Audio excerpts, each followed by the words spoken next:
I learned in our communications class. I want to talk about the interview that I had with. I had my interview with Professor Hank McIntyre. I think is how you say his last name. He was the one that doesn't like his name, and he. He's the army guy. He's the army guy, exactly, perfect.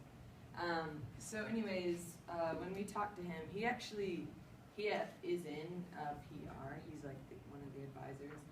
But I'm actually doing speech communications, so I kind of wanted to interview somebody that was doing speech. But anyways, my group found him, and what he said actually really helped me out a lot. So the first question we asked was, what do you like most about your job?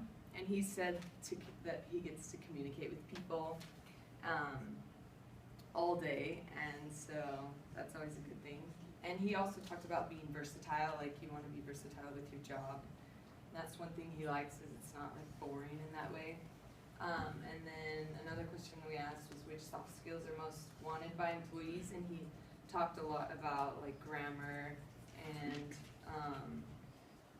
spelling, punctuation, stuff like that. He mentioned that you don't want to have the employer have any reason not to hire you. So we talked about that, and then the third question was how can we make better preparation? How can we better prepare for the competitive job market? And he said to pay attention to the small details. So our relationships and our interactions with people, the details in those relationships. He said that that's really important. And he said that it's not as important. If you're a good speaker, it's still important to be a good writer too. You have to have both of those things. But then the last question was what really hit me hard.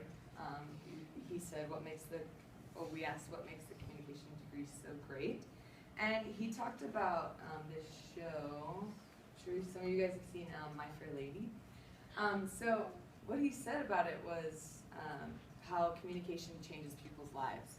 And I don't know if you guys have seen the show, but obviously I'll just tell you a little bit about it. So Professor Higgins, he's in London, and he's bragging about how he's the best teacher for phonetics and all this stuff. And one of his friends comes out to see him, and they're kind of teasing each other, and they decide to make a bet that he can pass off somebody in the streets to be a duchess or something like that. And Eliza, she's this flower girl, and she has a terrible accent, and she she wants to take him up on it, and he doesn't believe her and stuff. Anyways, the next day she shows up at his door, and one thing leads to another, and she actually becomes this duchess, and her dreams come true because of how she can speak and her communication, and it changed her life. So, and for me, I want to study speech communication, and so I think, and I want to do actually HR, but I think it's cool to have the opportunity to be able to change people's lives. I think that would be something that would be really meaningful for me, and so that's what I learned. Thank you.